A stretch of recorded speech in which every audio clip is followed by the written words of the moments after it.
अब हम लोग डिटेल स्टडी देखेंगे सेकंड नॉर्मल फॉर्म की। देखो, second normal form is based on concept of partial dependencies. Actually हम लोग पार्शियल डिपेंडेंसीज को रिमूव करते हैं सेकंड नॉर्मल फॉर्म में, ठीक है। तो पहले मैं आपको समझाता हूँ पार्शियल डिपेंडेंसीज क्या होती हैं, और उसके बाद फिर हम लोग स्टार्ट करेंगे सेकंड नॉर्मल फॉर्म की डेफिनेशन को, ठीक है। ओके, सो देखो, जैसे सपोज करो हम एक एफडी लिखते हैं ए बी इम्प्लाइज सी। तो ए बी इम्प्लाइज सी एक पार्शियल डिपेंडेंसी होगी अगर मेरे पास ए इम्प्लाइज सी या बी इम्प्लाइज सी होल्ड कर रहा हो, ठीक है। A B implies C will be partial dependency if A implies C और बी इम्प्लाइज सी होल्ड्स। नाम से समझ में आएगा कैसे, जैसे बोलेंगे कि C is fully functionally dependent on A, और या फिर C is fully functionally dependent on B. अब यहां पे मैं क्या बोलूंगा, क्योंकि ए इम्प्लाइज सी है, मतलब C is fully functionally dependent on A, तो यहां क्या बोलेंगे, C is partially dependent on A B. क्यों? क्योंकि ए बी का एक प्रॉपर सबसेट है जिसपे हमारा सी डिपेंड कर रहा है, तो ऑब्वियसली ए बी पे तो पूरा डिपेंड नहीं कर रहा, तो ए बी पे पार्शियल डिपेंडेंट है, ठीक है। तो हम क्या कहेंगे, A B C is partially dependent on A B. कब? जब ए इम्प्लाइज सी या बी इम्प्लाइज सी होल्ड कर रहा हो, ठीक है। सिमिलरली आप आई थिंक गैस कर पा रहे होंगे, अगर मैं बोलता हूं A B C implies D, ये भी पार्शियल डिपेंडेंसी हो जाएगी। कब? जब मैं इनके प्रॉपर सबसेट्स बना लूं, या तो ए बी या बी सी या ए सी या इवन ए या बी या सी, इनमें से किसी पे भी मेरा डी डिपेंडेंट हो। इन 6 एफडीज में से अगर किसी पे भी मेरे पास ये डी डिपेंडेंट हुआ, मतलब इन 6 में से किसी कोई भी एफडी फुलफिल हो गई, तो मैं बोल दूंगा A B C implies D is partial dependency, ठीक है। अब इसी चीज को मैंने फॉर्मल लैंग्वेज में लिखा है, आप प्लीज कोशिश करना इसको समझने की। अगर आपको समझ नहीं आता तो 2-3 बार पढ़ के देखना, आपको एग्जैक्टली क्लियर हो जाएगा। यहाँ पे हमने क्या लिखा है, देखो, dependency X imply Y is said to be partial if there exist set of attributes A which belongs to X and X minus A imply Y holds, ठीक है। तो एक्स इम्प्लाई वाई, ये देखो, जैसे A B imply C partial कब है, जब हम इसमें से, इस सेट में से कोई एट्रीब्यूट कम कर दें और उसके बाद भी एफडी होल्ड कर रही हो। जैसे मैंने यहाँ पे बी को कम करा तो मतलब ए इम्प्लाई सी होल्ड कर रहा है, या फिर हमने ए को हटा दिया तो बी इम्प्लाई सी होल्ड कर रहा है, तो उसके बाद मैं फाइनली ए बी इम्प्लाई सी को पार्शियल कह दूंगा।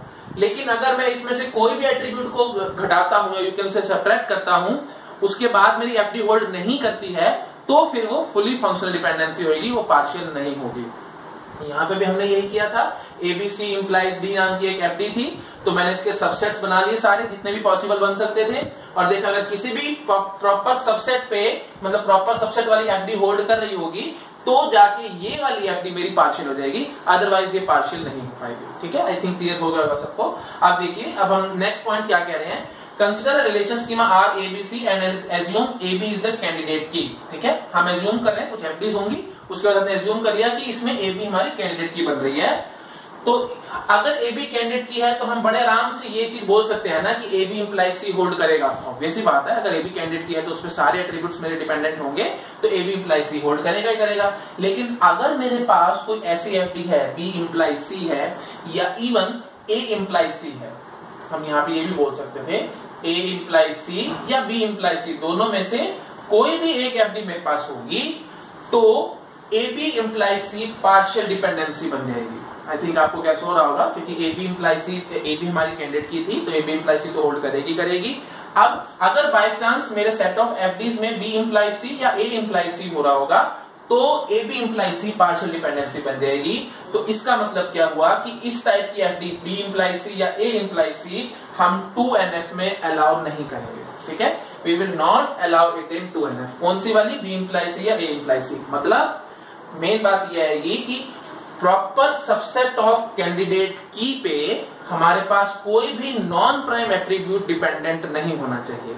अगर कुछ ऐसा हो रहा होगा तो वो 2NF की डेफिनेशन के खिलाफ होगा, ठीक है। हमने यही रूल लिखा है कि non prime attribute must not depend on proper subset of any candidate key, ठीक है। किसी भी कैंडिडेट की के प्रॉपर सबसेट पे नॉन प्राइम एट्रीब्यूट डिपेंडेंट नहीं होना चाहिए, क्योंकि अगर non prime attribute proper subset पे डिपेंडेंट होगा तो हम कह देंगे कि non prime attribute is partially dependent on candidate की, और अगर हम ये बात बोलेंगे तो एक किस्म से पार्शियल डिपेंडेंसी हमारे पास आ जाएगी। ठीक है, क्लियर हो रहा है मैं क्या कहना चाह रहा हूं? मतलब बी इंप्लाई सी और ए इंप्लाई सी के कारण ए बी इंप्लाई सी हमारी पार्शियल डिपेंडेंसी बन जाएगी। तो मैं बोलूंगा ना कि सी जो कि नॉन प्राइम एट्रीब्यूट है, C is partially dependent on our candidate key, जो कि हम नहीं मतलब अलाउ करेंगे 2NF की डेफिनेशन में। क्यों नहीं अलाउ करते वो सब मैं अभी थोड़ी देर में डिस्कस करूंगा, बट फिलहाल आपको बेसिक कंसेप्ट क्लियर हो जाना चाहिए यहाँ पे कि non prime attribute must be partially dependent on any candidate की।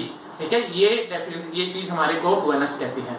अगर ये डिपेंडेंट होगा मतलब non prime attribute is dependent on any part of candidate की या partially dependent on any candidate की, तो हम बोल देंगे कि 2NF के खिलाफ है। ठीक, आई थिंक क्लियर हो गया अगर सब लोगों को मैं क्या कहना चाह रहा हूं यहाँ पे। और एक बात याद रखना कि प्राइम एट्रीब्यूट की बात मैंने बिल्कुल नहीं करी कि prime attribute can be partially dependent और fully functionally dependent on candidate key. मेरी कंसंट्रेशन नॉन प्राइम पे रहती है, तो प्लीज याद रखना 2NF की डेफिनेशन में नॉन प्राइम एट्रीब्यूट की बात हम कर रहे हैं, प्राइम की हम बात बिल्कुल भी नहीं कर रहे हैं। ठीक है, अब मैं एक बार फॉर्मल डेफिनेशन 2NF की लिख देता हूं, फिर मैं उसको एक्सप्लेन करता हूं।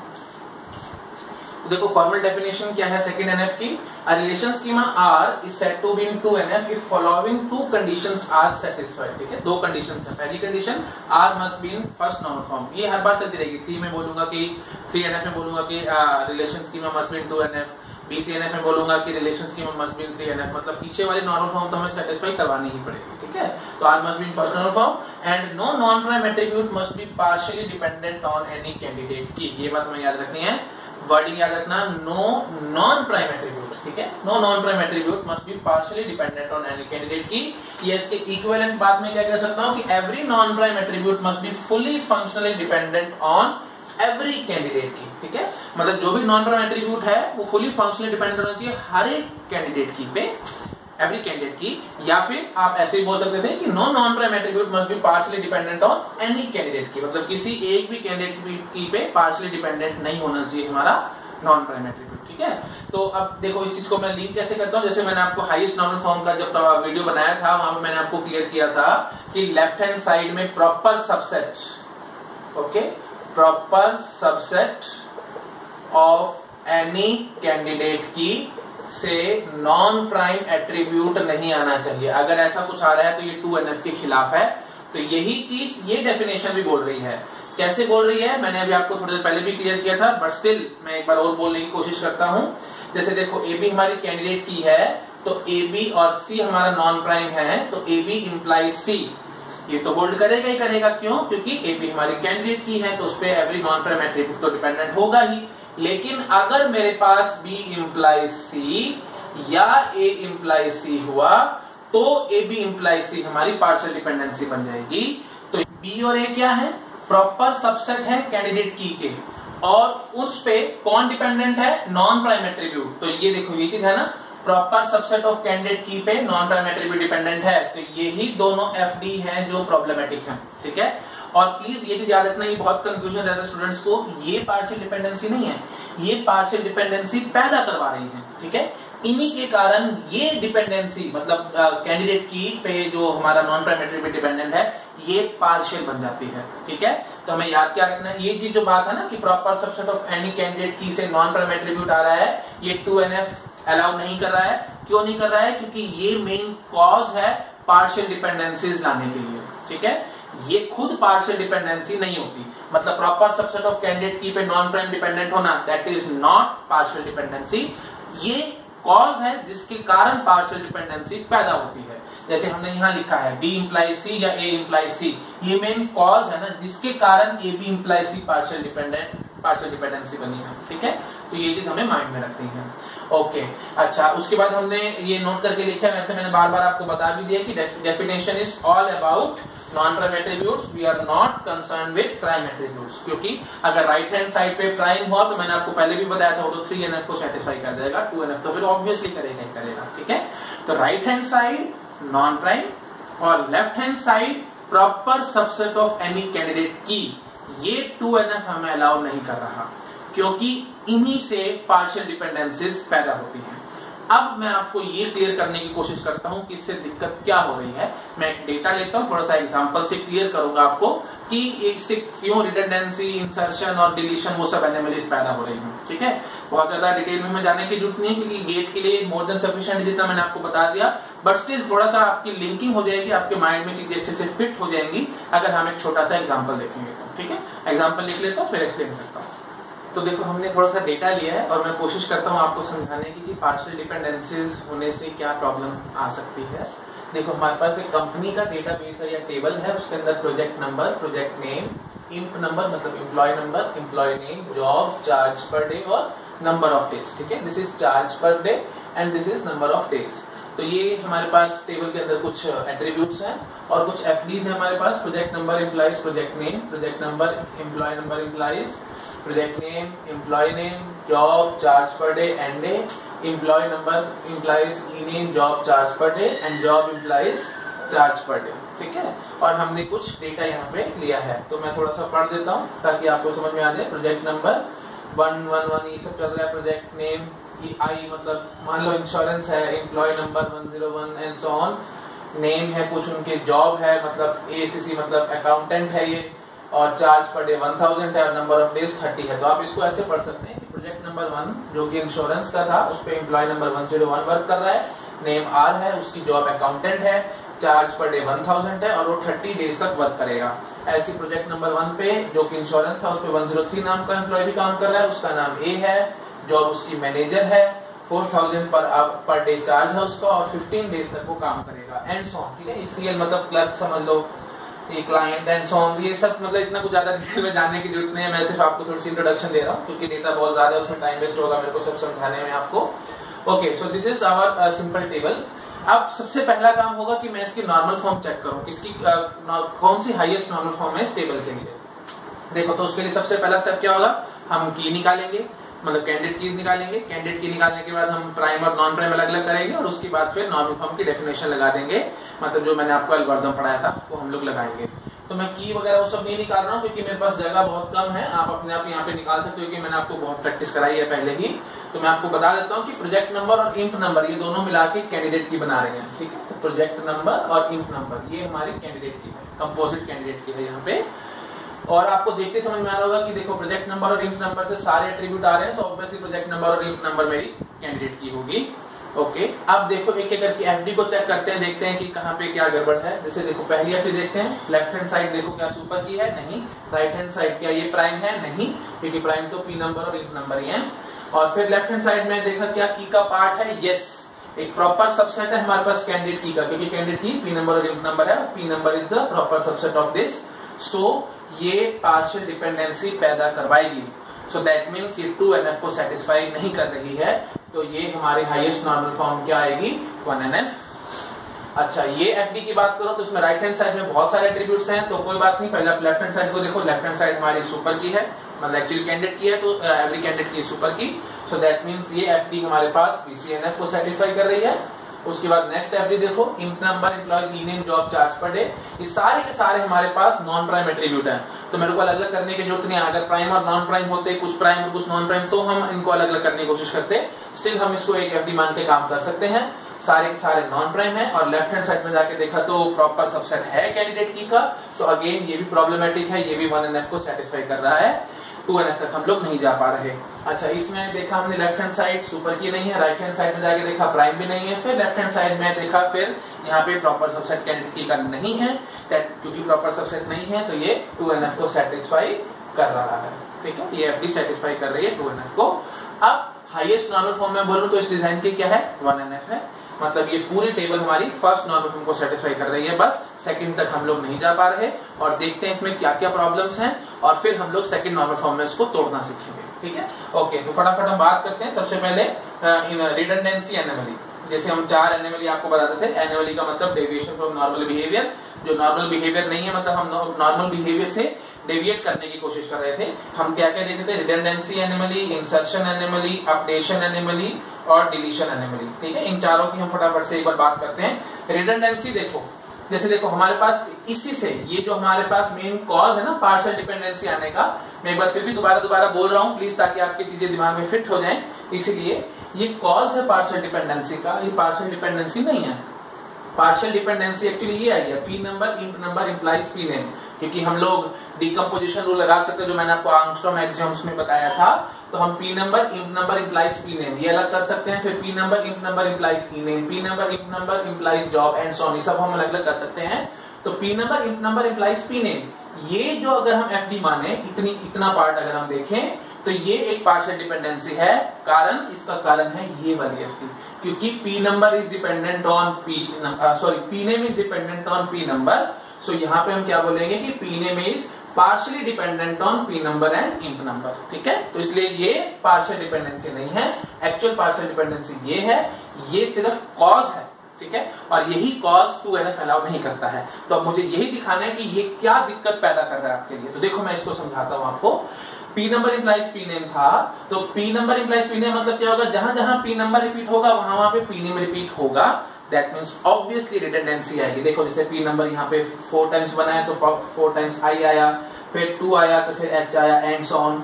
अच्छा ये भी पार्शियल डिपेंडेंसी लाने का एक कॉज था। Emp number implies E name job charge per day. अब यहाँ पे भी देखो इंप नंबर जहां जहां रिपीट होगा वहां पे ई नेम जॉब और चार्ज पर डे तीनों एट्रीब्यूट रिपीट होंगे। जैसे देखो इंप नंबर 101 के केस में E name job charge per day, R accountant और 1000। फिर और देखो 101 ये रहा, आर अकाउंटेंट 1000। और कहीं है 101, ठीक है नहीं है। और देखो 103 के लिए देखो 103 ए एम ए मतलब मैनेजर 4000। फिर देखो नीचे 103 ए एम ए 4000। तो देख रहे हो, फिर मतलब इंप नंबर जहां जहां रिपीट हुआ ये सब रिपीट हो रहा है। That means redundancy is present in our table. So redundancy anomaly हमारे पास है। नेक्स्ट है इंसर्शन एनोमली। इंसर्शन एनोमली में क्या होगा, देखो जैसे हम यहाँ पे बात करते हैं, अगर मेरे को कोई प्रोजेक्ट नया आया, मेरे पास अभी कोई प्रोजेक्ट आया कंपनी में, तो क्या मैं उसकी एंट्री कर सकता हूं बिना किसी एम्प्लॉय के। क्योंकि देखो यहाँ पे देखो आराम से पी नंबर और इंप नंबर दोनों मिला के हमारी कैंडिडेट की बना रहे हैं ना। तो क्या कोई ऐसा प्रोजेक्ट आ सकता है जिसपे कोई एम्प्लॉय वर्क ना कर रहा हो? बिल्कुल नहीं आ सकता। क्यों? क्योंकि मैं जैसे ही प्रोजेक्ट की एंट्री करूंगा एम्प्लॉय नंबर पे नल भरूंगा और जैसे नल भरूंगा तो एरर आएगा। क्यों? क्योंकि प्राइमरी की कैन नॉट बी नल। ऐसे ही कोई नया एम्प्लॉय डाल सकता हूं बिना किसी प्रोजेक्ट के। कोई नया एम्प्लॉय मैंने अभी हायर किया है, मैंने अभी उसको कोई प्रोजेक्ट असाइन नहीं किया है, तो मैं एम्प्लॉय की एंट्री यहाँ पे करना चाहूंगा, बट प्रोजेक्ट में जैसे ही नल डालूंगा एरर आ जाएगा मेरे पास, ठीक है। तो इसका मतलब क्या हुआ कि ना तो प्रोजेक्ट आ सकता है बिना एम्प्लॉय के, ना ही एम्प्लॉय आ सकता है बिना प्रोजेक्ट के। ऑब्वियसली कोई नॉर्मल बिहेवियर नहीं है। सो इसका मतलब इंसर्शन एनोमली भी प्रेजेंट है। उसके बाद है हमारे पास अपडेशन एनोमली। अपडेशन एनोमली का मतलब जैसे देखो यहीं से देख लो, जैसे P number implies P name, ये हमारे पास कल्प्रिट है ना, यही प्रॉब्लम दे रहा है ना हमें, जो 2NF तक नहीं जाने दे रहा। तो यहीं पे समझो, अगर मैंने प्रोजेक्ट नंबर 1 था, इंश्योरेंस की बजाय मैंने उसका कोई और नाम रख दिया, जैसे एक्स नाम रख दिया, तो एक जगह पे नहीं हर जगह जाके एक्स बनाना पड़ेगा। क्योंकि पी नंबर 4 बार रिपीट हुआ है तो मेरे को चारों जगह जाके आई को एक्स बनाना पड़ेगा। तो ऑब्वियसली ये भी कोई नॉर्मल बिहेवियर नहीं है। तो again updation anomaly is present. उसके और भी आप देखना चाहो जैसे इंप नंबर के कॉरस्पॉन्डिंग देख लो। अगर मेरे पास इसकी से यू कैन से इंप नंबर 101 था ना, उसकी जॉब अकाउंटेंट थी, तो मैंने उसकी जॉब को चेंज कर दी, से उसकी जॉब मैंने एक्स रख दी। तो जहां जहां 101 होगा मेरे को हर जगह जाके एक्स बनाना पड़ेगा। ऑब्वियसली ये कोई नॉर्मल बिहेवियर नहीं है, ठीक है। ओके, तो अपडेशन एनोमली प्रेजेंट है। लास्ट बचती है हमारे पास डिलीशन एनोमली। डिलीशन एनोमली भी है, जैसे सपोज करो मैंने कोई प्रोजेक्ट डिलीट करा तो कॉरस्पॉन्डिंग एम्प्लॉय भी उड़ जाएगा, ठीक है। ये भी बहुत अजीब बात है। जैसे मैं बोलता हूँ कि प्रोजेक्ट नंबर 4 मेरे अभी कंपनी में मेरे पास फंड्स नहीं है या मेरे को चलाना नहीं है, तो मैंने उसको हटाया। जैसे इसको नल बनाऊंगा तो ऑब्वियसली प्राइमरी के कैन नॉट बी नल, तो मेरे को पूरा का पूरा टपल उठाना पड़ जाएगा, ठीक है। ऐसे सिमिलरली अगर मैं बोलता हूँ कि एम्प्लॉय 104 मैं हटा रहा हूं अपनी कंपनी में से, मतलब यू कैन से हम उसको आउट कर रहे हैं कंपनी से, तो कॉरस्पॉन्डिंगली प्रोजेक्ट भी आउट हो जाएगा, ठीक है। तो ऑब्वियसली बिल्कुल गलत बात है कि एम्प्लॉय जाए तो प्रोजेक्ट चला जाए या प्रोजेक्ट जाए तो एम्प्लॉय चला जाए। तो अगेन ये कोई नॉर्मल बिहेवियर नहीं है। तो अब डिलीशन एनोमली भी इसके अंदर प्रेजेंट है। तो मैं क्या बोलूंगा फाइनली कि ये जो हमने डेटाबेस बनाई है, जो टेबल बनाई है, ये अच्छा डिजाइन नहीं है। This is not a good design, but ये 1NF को सेटिस्फाई कर रहा है। तो अब मुझे 2NF तक जाना पड़ेगा। अब हम समझते हैं कि 2NF तक हम लोग कैसे जाएंगे। उसके लिए हमें टेबल को डिकम्पोज करना पड़ेगा। जैसे मैंने आपको इंट्रोडक्शन टू नॉर्मलाइजेशन वाले वीडियो में समझाया था कि हम लोग टेबल को मल्टीपल पार्ट्स में ब्रेक कर देते हैं। तो ब्रेक करने का लॉजिक मैं आपको समझाता हूं, प्लीज ध्यान से समझना वो लॉजिक क्या है।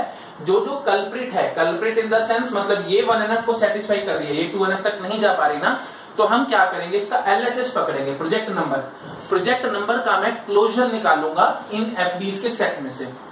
तो जब मैं प्रोजेक्ट नंबर का क्लोजर निकालूंगा उसमें सिर्फ पी नेम ही आएगा और तो कुछ आएगा नहीं, आप चेकिंग कर सकते हैं। तो पी नंबर और पी नेम इन दोनों को मिला के मैं एक नई सेपरेट टेबल बनाऊंगा। समझ में आ रहा है? जो जो कल्प्रिट है उसकी नई नई टेबल, बस इतना याद रखना। अच्छा ये भी कल्प्रिट है, कल्प्रिट मैं बोल रहा हूं मतलब इन द सेंस की जो 2NF तक नहीं जा पा रहे हैं, तो ये भी 2NF तक नहीं जा पा रहे, तो अब मैं क्या करूंगा, इंप नंबर का क्लोजर निकालूंगा। फॉर्मली मैं सारा मेथड आपको सिखाऊंगा आगे चल के, अभी मेरे पास थोड़ा सा स्पेस भी कम है तो मैं प्रॉपरली नहीं लिख पा रहा हूं, बट स्टिल मैं आपको आगे पूरा डिटेल में सारा समझाऊंगा कि कैसे हम लोग 2NF में टेबल को ब्रेक करते हैं। ठीक है, अभी फिलहाल से सुन लो। तो इंप नंबर का हम क्लोजर निकालेंगे, जो LHS है एफडी का, ये हमारे कल्प्रिट है, तो कल्प्रिट का LHS पकड़ो, उसका क्लोजर निकालो। तो इंप नंबर का मैंने जब क्लोजर निकालो तो क्या क्या आया, ई नेम, जॉब और चार्ज पर डे, और कुछ नहीं आएगा। तो इन चारों को मिला करके एक नई टेबल बनाओ। ठीक है, तो हमने क्या किया, पी नंबर पी नेम इसकी टेबल बना दी, emp number E name job charge per day इसकी भी एक टेबल बना दी। ठीक, अच्छा अब जो बच गया क्या, एन डे हमारे पास बच गया, मतलब नंबर ऑफ डेज हमारे पास बचा है, क्योंकि देखो हम लोगों ने पी नंबर पी नेम ये ले लिया है, emp number E name job charge per day सभी आ चुके हैं, सिर्फ एन डे बचा है। तो अब हमें लगेगा कि नंबर ऑफ डेज के लिए एक नई टेबल बनाओ। एक्चुअली ऐसे हम काम नहीं करेंगे, क्योंकि अगर हमने खाली एक नंबर ऑफ डेज की टेबल बना दी तो फिर लिंकिंग में बहुत प्रॉब्लम हो जाएगी। ठीक है, तो उसके लिए हम लोग क्या करते हैं, देखो मैं आपको शॉर्टकट समझाता हूँ। जो जो कल्प्रिट थे हमने उनके लिए सेपरेट, मतलब उनके लेफ्ट हैंड साइड का क्लोजर निकाला है। ध्यान से समझना मैं क्या बोलूंगा, जो भी हमारे पास एफडी कल्प्रिट थी उसके लेफ्ट हैंड साइड का मैंने क्लोजर निकाला, मतलब पी नंबर का मैंने क्लोजर निकाला। तो पी नंबर के क्लोजर में पी नेम आया, तो आप क्या करो, पूरी टेबल में से ना पी नेम को काट दो। ठीक है, उसके बाद फिर हमारे पास इंप नंबर, ये हमारा कल्प्रिट था इंप नंबर। उसके बाद फिर हमने देखा कि ये मतलब उसका क्लोजर निकाला इंप नंबर का, उसमें E name job charge per day आया, तो आप उसको भी कट करो, E name job charge per day. ठीक, ये सब कट गए। अब देखो क्या क्या बचा, अब मेरे पास क्या क्या बच रहा है, पी नंबर, इंप नंबर और एंड डे। तो मैं अब इसकी सेपरेट टेबल बनाऊंगा, और कारण आपको समझ में आ रहा होगा मैं ऐसा क्यों कर रहा हूं, क्योंकि इस जब मैं सेपरेट टेबल इसके लिए बनाऊंगा ना, पी नंबर, इंप नंबर और एंड डे के लिए, जैसे देखो हमने बना रखी है, तो अब इन तीनों टेबल की लिंकिंग करवा के, मतलब you can say natural join करवा के मैं ये एक्चुअल टेबल वापस लेके आ सकता हूं। दैट मीन्स जो मेरी डिकम्पोजिशन होगी वो लॉसलेस होगी, 100% ये बात ट्रू रहेगी। ठीक है, तो आई थिंक ये सब मैं थोड़ा ज्यादा टेक्निकल बोल रहा हूँ, सॉरी फॉर दैट। मैं आगे चल के इसको पूरा अच्छे से एक्सप्लेन करूंगा। सिर्फ अभी के लिए इतना समझ लो कि जो भी हम डिकम्पोजिशन कर रहे हैं ना, टेबल, एक टेबल को हम मल्टीपल पार्ट्स में तोड़ रहे हैं, तो उसका नेचुरल ज्वाइन करवाएं हम उन छोटी टेबल्स का, तो हमारे पास एक्चुअल टेबल वापस आनी चाहिए। तो उसके लिए मैं ये सारा काम आपको करवा रहा हूं। तो मैं एक बार और बोलता हूँ फटाफट से, हमने क्या किया है, हमने सबसे पहले कल्प्रिट ढूंढा, तो उसके लेफ्ट हैंड साइड का क्लोजर निकाला। क्लोजर निकालने के बाद जो जो एट्रीब्यूट्स आए वो एक्चुअल टेबल में से आप कट कर दो। उसके बाद फिर दूसरा कल्प्रिट ढूंढा, ये था, तो उसके जो राइट हैंड साइड में जितने भी यू कैन से जो क्लोजर निकाला, जितने भी एट्रीब्यूट्स आए इंप नंबर के क्लोजर में, जितने भी एट्रीब्यूट्स आए उन सबको यहां से कट कर दो। जब सारे कल्प्रिट खत्म हो जाएंगे तो हमारे पास फाइनली कुछ बचेंगे, जो भी बचेगा उसकी आप एक नई टेबल बनाएंगे। ठीक है, तो सीधी सी बात है, यहाँ पे हमारे पास ये एक P number implies P name की टेबल बनेगी, emp number, E name, job charge per day ये एक नई टेबल बनेगी, और जो बच गया, क्या क्या बच गया, पी नंबर, इंप नंबर और एंड डे, इसके लिए हम एक नई टेबल बना रहे हैं। ठीक है, आई थिंक अब आपको क्लियर हो गया क्या? और यही मेथड मैं हर बार यूज करूंगा। जैसे मेरे को 3NF तक जाना होगा तो मैं 2NF वाले ढूंढूंगा, मतलब जो भी कल्प्रिट होंगे हमारे पास, वो 1NF में हो या 2NF में हो, वो हमारे पास कल्प्रिट हो जाएंगे फॉर 3NF। उनके लिए उनके लेफ्ट हैंड साइड का मैं क्लोजर निकालता रहूंगा, जो जो एट्रीब्यूट्स बचेंगे हम उनको कट करते जाएंगे एंड सो ऑन। ठीक है, यही मेथड हम हर जगह फॉलो करेंगे। आई थिंक क्लियर होगा सब लोगों को कि क्या मेथड है, बहुत सिंपल मेथड है। ठीक है, तो ये हमने एक किस्म से डिकम्पोजिशन आपको करा दी है। अब हम लोग चेक करते हैं कि क्या अब फाइनली जो टेबल आई है वो किस नॉर्मल फॉर्म में है। ठीक है, तो उसके लिए अब देखो टेबल आएगी तो आपको नॉर्मल फॉर्म चेक करनी है, तो मेरे को एफडी पता होना चाहिए, बिना एफडी के तो मैं नॉर्मल फॉर्म चेक आपको करवा नहीं सकता। तो पी नंबर और पी नेम की हमने टेबल बनाई है, तो कौन सी एफडी इस टेबल के अंदर गई होगी? ऑब्वियसली आप इन चारों एफडी में से बताओ कौन सी एफडी गई होगी, P number implies P name, क्योंकि यही दो एट्रीब्यूट्स हैं जो इस टेबल के अंदर हैं। तो हम यहाँ पे लिख सकते हैं P number implies P name.